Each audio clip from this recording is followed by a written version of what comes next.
Hello everyone, welcome to my channel. So आज हम पढ़ रहे हैं क्लास 10th एनसीईआरटी साइंस के चैप्टर 5 जैव प्रक्रम लाइफ प्रोसेस के एक और क्वेश्चन के बारे में। तो आज का हमारा क्वेश्चन है कि मूत्र बनने की मात्रा का नियमन किस प्रकार होता है।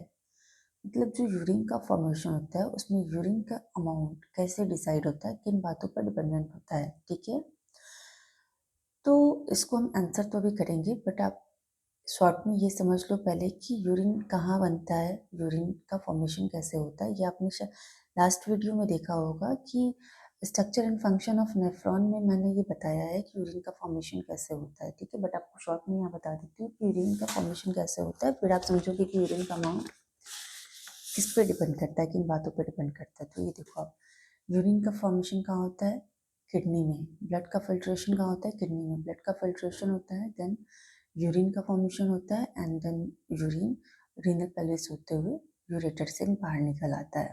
ठीक है, तो यूरिन का फॉर्मेशन किडनी में कहाँ होता है, तो किडनी में जो नेफ्रॉन का स्ट्रक्चर होता है, जो यहाँ पे नेफ्रॉन का स्ट्रक्चर होता है, इसके थ्रू ब्लड का फिल्ट्रेशन होता है और फिर वो यहाँ से होते हुए यहाँ यहाँ होता है नेफ्रॉन का स्ट्रक्चर। कॉर्टेक्स एंड पिरामिड के बीच में नेफ्रॉन का स्ट्रक्चर होता है और यहाँ से होते हुए ये कलेक्टिंग डक्ट्स, यहाँ पे कलेक्टिंग डक्ट्स होते हैं और ये यहाँ से होते हुए रीनल पेल्विस होते हुए ये यूरेटर होते हुए बाहर आ जाता है। एक बार हम नेफ्रॉन का भी स्ट्रक्चर देख लेते हैं फटाफट से।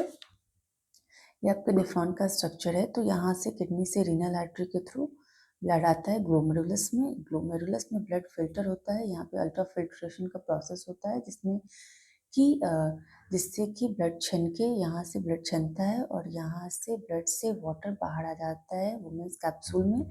और यहाँ से फिर लेकिन वुमेन यहाँ ब्लड से जब भी फिल्ट्रेशन होता है वाटर का, तो वाटर के साथ बहुत सारी चीज़ें बाहर आ जाती हैं। कुछ वेस्ट प्रोडक्ट्स भी आते हैं, आयंस भी आते हैं, बट कुछ अच्छी चीज़ें भी आ जाती हैं जिनकी बॉडी को नीड होती है। तो इस वजह से यहाँ से उनका रीअब्जॉर्प्शन शुरू होता है जिससे वो ब्लड के थ्रू वापस बॉडी में चले जाते हैं।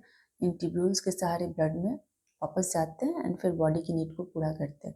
और जो एकदम ही वेस्ट प्रोडक्ट होते हैं उन वो इन ट्यूब्यूल्स से होते हुए, इन कलेक्टिंग डक्ट से होते हुए ये फिर रीनल पेल्विस में जाते हैं और फिर यूरेटर से होते हुए बाहर चले जाते हैं। यहाँ से जो ब्लड इकट्ठा होते जाता है वो फिर डीऑक्सीजनेटेड होते होते फिर ये ब्लू कलर की जो आप वेंस देख रहे हो, तो ये रीनल वेंस होती है और इसके थ्रू फिर वापस बॉडी में चला जाता है। ठीक है, तो अभी हम इस पे ही इसके आंसर को समझेंगे, इससे आपको ज़्यादा समझ में आएगा अच्छे से। ठीक है, तो अभी देखो आप, यूरिन बनने की फॉर्मेशन का मतलब जिस पे ये डिसाइड करता है कि इसकी अमाउंट कैसे होगी, कितनी होगी, तो वो कुछ बातों पर डिपेंड करती है। जैसे देखो मैंने पॉइंट वाइज बताया कि पुनः अवशोषण, रीअब्जॉर्प्शन, अपशिष्ट पदार्थों और अतिरिक्त लवणों का स्त्रवण, it means waste products and जो एक्स्ट्रा सॉल्ट होता है, सोडियम की मात्रा होती है, उनका secretion, ATH anti diuretic hormone, इसके बारे में भी बात करेंगे, तरल पदार्थों का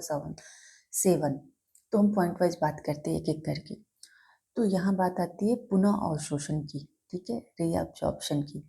अब मैं वापस आपको डायग्राम पे ले आती हूँ, इससे आपको समझने में आसानी होगी।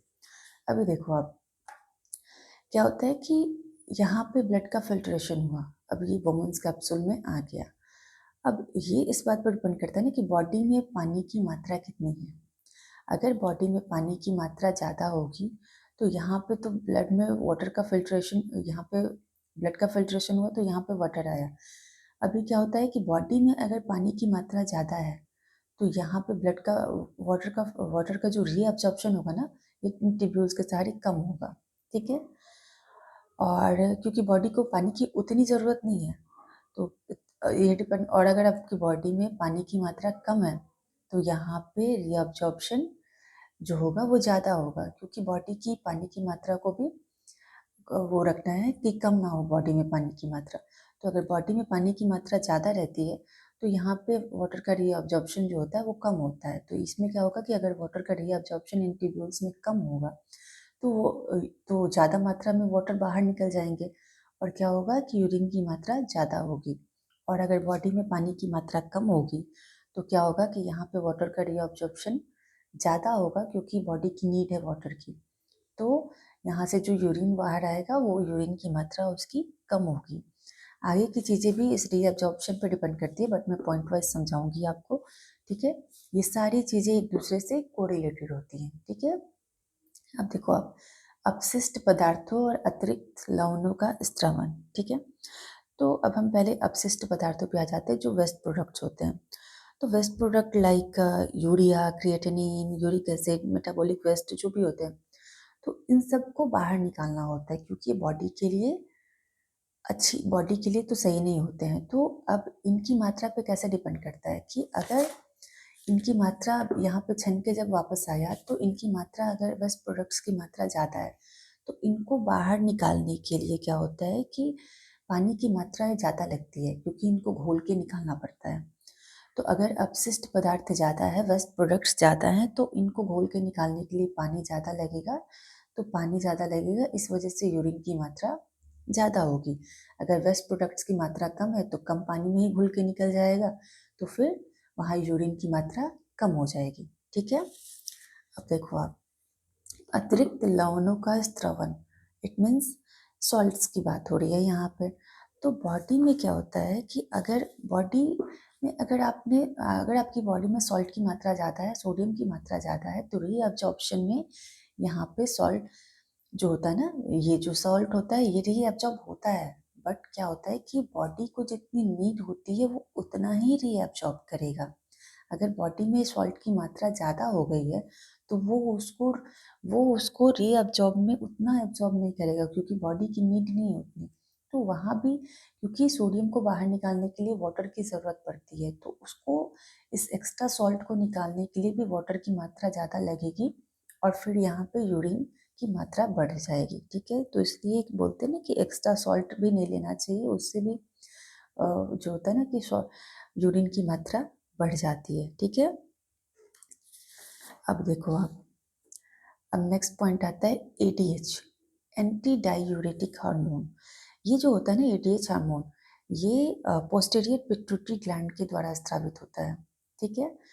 तो ये कब काम करता है? ये काम करता है तब जब बॉडी में पानी की मात्रा कम हो जाती है, ठीक है। तो बॉडी में पानी की मात्रा कम है अगर, तो क्या करती है ये इन ट्यूब्यूल्स को क्या करती है ना कि ज़्यादा परमेबल कर देती है वाटर की रीअब्जॉर्प्शन के लिए, कि वाटर ज़्यादा से ज़्यादा रीअब्जॉर्ब हो जाए, ठीक है। तो अगर बॉडी, ये भी डिपेंड करता है ना कि बॉडी में पानी की मात्रा कम है, तो बॉडी में पानी की मात्रा कम हो जाती है, तो पिट्यूटरी, पोस्टीरियर पिट्यूटरी को ये इंडिकेशन मिल जाता है कि एडीएच हार्मोन प्रोड्यूस करो। तो इससे क्या होगा कि क्योंकि बॉडी में पानी की मात्रा को भी मेंटेन करना है, तो इन ट्यूब्यूल्स को ये ज़्यादा परमेबल बना देता है वाटर की रीअब्जॉर्प्शन के लिए। तो यहाँ से वाटर ज़्यादा रीअब्जॉर्ब हो जाता है, और फिर यूरिन की मात्रा यहाँ पे कम हो जाती है, ठीक है। ये आपको समझ में आया।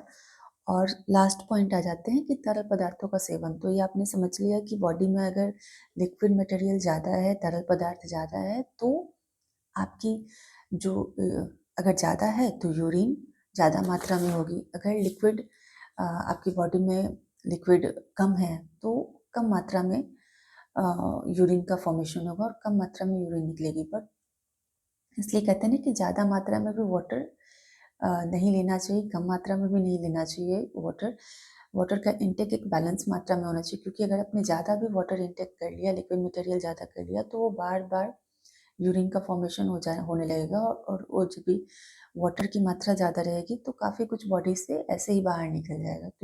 तो लिक्विड मटेरियल भी बैलेंस वे में होना चाहिए। तो ये चारों कुछ पॉइंट्स हैं जो कि डिसाइड करते हैं कि यूरिन की फॉर्मेशन जब होगी, तो यूरिन का अमाउंट कितना होगा, ठीक है। सो आई होप आपको समझ में आया होगा, मैंने पॉइंट वाइज समझाया है, ठीक है। तो अगर आपको ये वीडियो अच्छी लगे, तो आप इसको प्लीज़ लाइक करो, शेयर करो एंड सब्सक्राइब करो। So thank you.